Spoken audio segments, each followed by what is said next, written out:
Joe Zarzaur here with Dr. Malone. Today we're going to talk about cell phones, and we've talked about cell phones many times in other videos and how dangerous they are to use while driving, because obviously the numbers each year go up for distracted drivers who end up causing a horrible car wreck because of their cell phone. Not a couple days goes by in a row consecutively where I don't hear a potential client come to me about a car wreck case and them not mention something about the other driver said they were on the phone, or somebody saw the person on the phone and they slammed into the back of me, or they T-boned me not paying attention. One thing that we probably don't think about very much until Dr. Malone brought this up, I didn't think about it, was that you actually can be injured as a pedestrian yourself using your cell phone when you shouldn't be. So Dr. Malone, there's been some recent studies that have some pretty dramatic numbers. Tell us about those numbers and what these injuries come from. Sure. I just caught my attention coming through one of the Orthopedic Journals just in mid-July published a study that warned people of injuries from cell phone use. And I saw the headline and I thought, okay, another study about not driving and texting and all this stuff. And we want to emphasize that every time we can. Yeah. You should not text and drive. Leave the cell phone in a closed compartment. Yep. Put it down, face down, turn it off, whatever you got to do. Put an app that says you're busy. Yep. Don't get it out. There's plenty of ways to listen to your music via the cell phone without interacting with it. There's plenty of ways to answer calls if you have to via Bluetooth. Yep. Do not interact with your phone manually in any way. It will distract you and you will likely cause a wreck. Go ahead. Yeah. So anyhow, I got into reading the study, which we'll link to with this video, and it looked at, retrospectively, it looked at all the different injuries that are reported at ERs and urgent cares. So there's a little bit of limitation. If it wasn't reported, they didn't capture it. But anyhow, of the things that were reported due to cell phone injuries, there's been an increase of 2,900%. That's almost 3,000% increase. 3,000% increase in what injuries exactly? Injuries that are being attributed to cell phone use. Not associated with cars. Correct. Just with people complaining about orthopedic injuries. Yeah. Associated with a cell phone use. Yeah, their presentation is, hey, I came in, this is just an example, I came in and I fell and I broke my arm, and oh, by the way, I was walking and looking at my phone or texting on my phone, or I was trying to capture this video of me doing something risky or whatever. And then you see the headlines where there's people trying to take selfies of themselves and falling off of structures and dying.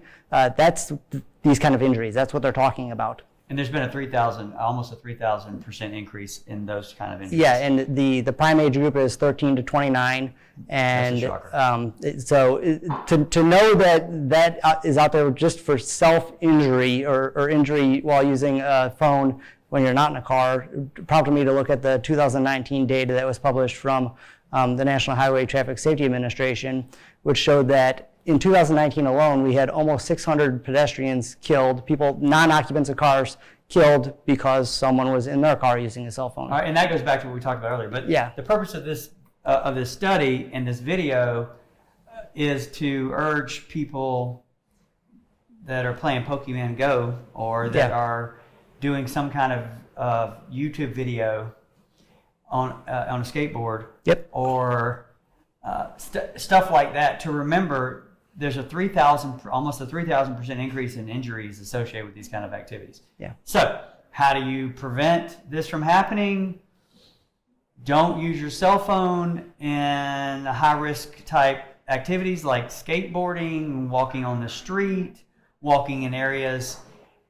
Anything that requires you to stare at your phone and not at where you're walking is the potential for you stepping in a hole or crevice or something that could cause an injury, right? Or participating in an activity. Like if you're in a sporting event, you're supposed to be playing the sport. You shouldn't be trying to record yourself or your teammates or whatever. You're playing the sport. We've had these sports and activities for ages. And to see that dramatic of an increase all of a sudden because people are falling off their bikes aren't new. All right, so we're not going to stop people from taking pictures and selfies, right? Yeah. But what we could urge you maybe to do is, let's say you want to take a selfie on like this picturesque area and it has like a little overhang and you want to go take a picture up there. Well, maybe you should think to yourself, maybe I should get somebody else to take the picture. And I should look out for like where I'm stepping so that I don't fall or injure myself, or maybe I should tie myself off.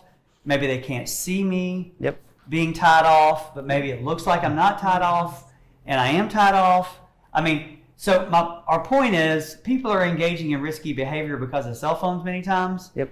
And they're doing it for purposes of social media, which gives like you some one-upsmanship. Dopamine rush when you get all these likes or whatever. And so it's really important that you understand there's almost a 3,000% increase in injuries associated, not with car-related stuff, but with you just doing selfies or you using your cell phone and injuring yourself. So we'll put a link to that study because it's hard to believe that number, that 2,900% increase. If you have any questions about any injuries associated with certainly car wrecks and distracted driving, but anything also associated with a personal injury case, wrongful death case, especially if there's a cell phone involved, you can find us on the web at zarzaurlaw.com or you can call us at 855-HIRE-JOE. Thank you.